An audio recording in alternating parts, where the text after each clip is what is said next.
I think all of us have a responsibility for the bay health, and I think there are 5 things that everybody who lives in and around the bay and who loves the bay can do. The first thing they can do is they can be a smart water user. And most of the water that you use comes from rivers that would have flowed into the bay. So you should do everything that you can to use that water very, very efficiently. The second thing is make sure that you're not polluting the bay. That means be careful with whatever kinds of toxic materials you use in your yard. Don't dump oil down a storm drain, because all of that water ultimately flows to the bay.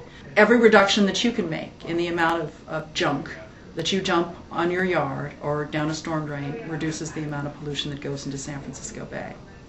The third thing is everybody should be doing everything they can to protect the remaining habitat along the streams and in the marshes and in the wetlands that remain around the bay. And in fact, you can even become active in trying to restore that kind of habitat. There are lots of little creek and watershed groups that are out there working to plant trees and to remove invasive species, and so you can join one of those groups and do your part to help restore habitat in and around the bay.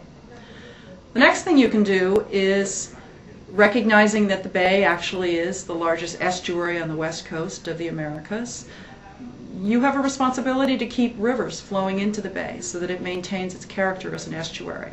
That means, first of all, knowing where the water that flows into the bay is coming from and knowing what's happening to it, and doing what you can to help protect the flows in those rivers and streams that flow into San Francisco Bay. One of the ways that you can do that, as well as all of the other things that I've suggested, is to essentially become an active citizen whose role, part of your role as a citizen, is to protect the bay, which is so important to us.